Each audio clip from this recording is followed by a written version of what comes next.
All right, viewers, more news coming in with regards to the Middle East. U.S. President Donald Trump has stated that he believes that an agreement is close to ending the war in Gaza and securing the release of hostages. Listen in. And it's looking like we have a deal on Gaza. And we'll let you know. Mr. President. I think it's a deal that will get the hostages back. It's going to be a deal that will end the war. It's going to be a deal it's going to be peace. I think we have a deal. That'll be number 8, Peter, not 10. Trump has added that recent discussions with Israel and Arab states have been productive and will continue for as long as necessary. He has stated that both Israel and Hamas are aware of the talks. Meanwhile, Israeli Prime Minister Benjamin Netanyahu, who addressed the UNGA, is also scheduled to meet Trump at the White House 2 days from now. At the UN, frustration over Israel's military campaign and the US support spilled into the open, with countries including Australia, Britain, Canada and France backing recognition of a Palestinian state. Netanyahu strongly rejected those moves, while Arab and other Muslim leaders accused Israel of genocide and war crimes, charges that Israel denies.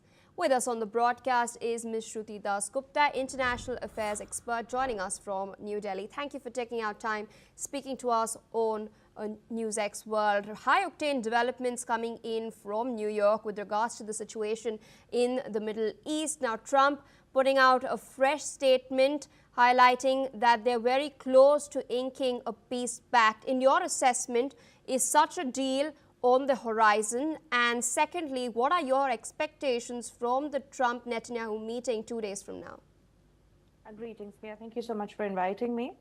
I do understand that there is hope that this meeting would result in a peace pact being inked by both sides, or all sides responsible, or stakeholders in the current war in Gaza. But I do not know whether it will actually come to fruition or not, because there are a few hard points which Hamas has repeatedly been against. And there are certain points which Israel is very, very firm on. So what I do know of the 21 peace points that Trump is asking is in talks with the Arab leaders with, is going to be about a permanent ceasefire, not a temporary one, a complete release of hostages immediately, and no role of Hamas in any form of security or administrative purposes.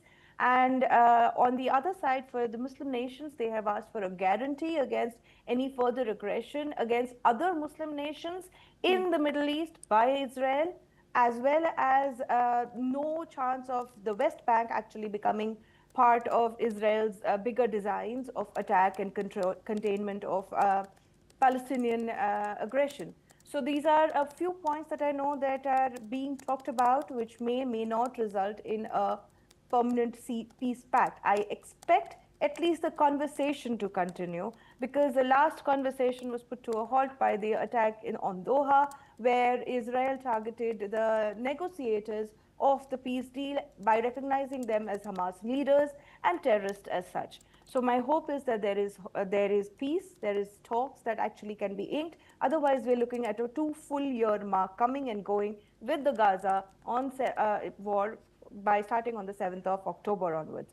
So my hope is that it will help. What I do know is that Trump is beginning to realize that US interests are being now harmed by the continued aggression of Israel, and hence he has put in a very hard stance on his side by saying that he will guarantee that West Bank is never part of any aggression from Israel. He will not permit it. I believe those are his words. So I do hope that he realizes that it's getting more and more difficult to support Israel publicly, politically, or even militarily. And therefore, a peace might be pushed on the table. And this is something that is what Netanyahu and Trump will sit down and converse about in the days to come. A quick follow-up to that, despite all these statements that are coming in, as one of the protesters pointed out to my colleague Thomas, there is bipartisan support for Israel within the United States of America. We do know that a $6 billion package was in fact approved by the Trump administration, a weapons package. Despite all of this, Trump has now been making statements on the West Bank. Is this then a bid to assuage the concerns that the Gulf Arab states have?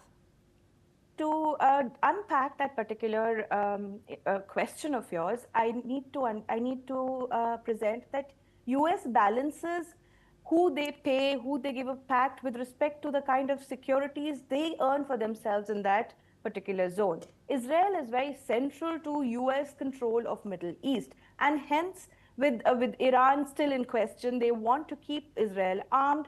They have Saudis, they have Qatar, but Israel has a large lobbying that it does, a very, very expensive lobbying that it does in USA. So there is definitely going to be bipartisan support for it. They spend extensively on supporting lawmakers in USA and their campaigns. So that is why, irrespective whether it's Democrat or Republican, they have stood by Israel and Netanyahu. Now, beyond that, if Israel is weak, then so does US interests look weak. For the benefit of Israel, there was a regime change orchestrated in Syria. For the benefit of Israel, Iran was attacked. So Israel is very central to US interests in the Middle East, and that is why they're going to continue pumping money into it. But there are obviously hard red lines, because unconditional support might make enemies of the other Muslim nations in the Middle East, and that is something they cannot afford. All right, ma'am. With that, I would like to thank you for taking out time, sharing your analysis.